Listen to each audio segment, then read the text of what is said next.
Les députés français qui débordent d'ingéniosité ont donc voté avant-hier, le 29 octobre, en séance publique, une nouvelle taxe, enfin plusieurs nouvelles taxes, dont une sur les super dividendes. Et donc on va regarder un peu dans le détail cet amendement et les conséquences que ça va avoir pour les actionnaires, incluant les petits épargnants. Si on regarde le détail des votes pour comprendre, hein, donc ça a été voté, alors déjà c'était je crois en fin de soirée, il y avait plus grand monde dans l'hémicycle, donc ça s'est passé à peu. Mais quand on regarde le détail, en gros, c'est la gauche a voté pour, le centre a voté contre, Rassemblement National s'est abstenu. Et si on regarde le texte de l'amendement lui-même, donc le 2392, donc à la base c'est un amendement LFI, hein, mais donc qui a été soutenu par la gauche, et le RN s'est abstenu. Donc c'est des dividendes, donc ça s'applique aux dividendes exceptionnels, les super dividendes.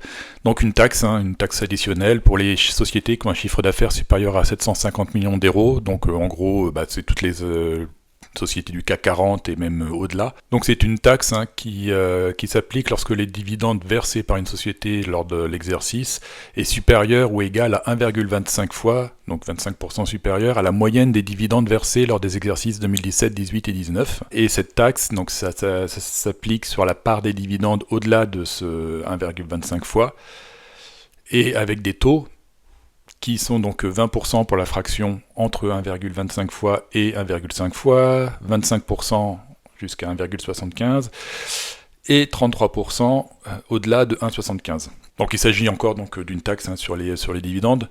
Alors on peut se poser la question effectivement pourquoi ils utilisent ces années-là comme référence, sachant que c'est quand même 5-6 ans derrière nous.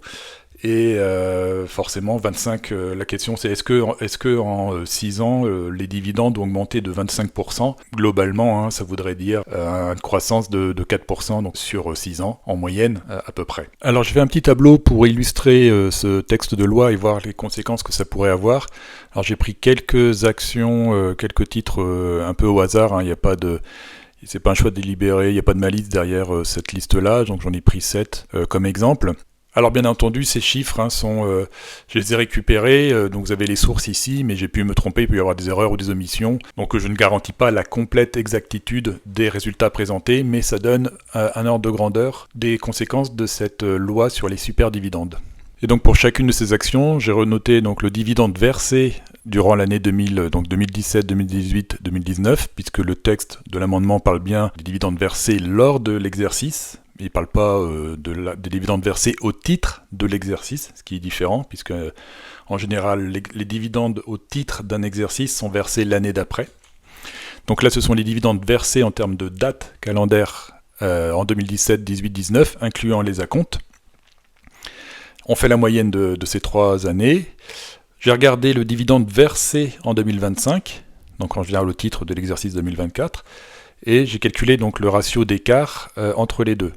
Donc on retrouve ce ratio qui, voilà, par exemple pour Air Liquide qui est 1,25, qui va jusqu'à donc 2,47 dans le cas là de LVMH. Et donc en regardant le texte de l'amendement, j'ai calculé la taxe qui s'impute sur les parts de dividendes qui dépassent donc les seuils 1,25, 1,5, 1,75 avec des taux différents, et ce qui nous donne donc taxe en euros qui vient se déduire du dividende versé brut, puisqu'on va supposer que les entreprises qui vont devenir sujettes à cette taxe vont donc définir en AG, elles vont définir le dividende brut à verser. Elles vont pouvoir savoir quelle va être la taxe applicable au titre de ces super dividendes, et donc elles vont verser aux actionnaires un dividende net de cette taxe. Donc on retrouve ici dans cette colonne le dividende net. Et quand on fait le ratio entre le dividende net et le dividende brut, ça nous fait donc une baisse du dividende versé, donc à 0 dans le cas de Air Liquide puisqu'il était égal à 1,25, jusqu'à 14% de baisse là pour LVMH. En pratique, ce sont des dividendes qui vont baisser pour un certain nombre d'entreprises, et donc moins d'argent versé aux actionnaires, et ça inclut les petits épargnants. Donc ces petits épargnants qui investissent dans des actions françaises et en se disant je vais pouvoir toucher des dividendes pour mettre du beurre dans les épinards ou compléter leur retraite, vont être pénalisés par cette taxe sur les super dividendes de plusieurs pourcents, donc en fonction de l'entreprise concernée et des dividendes versés.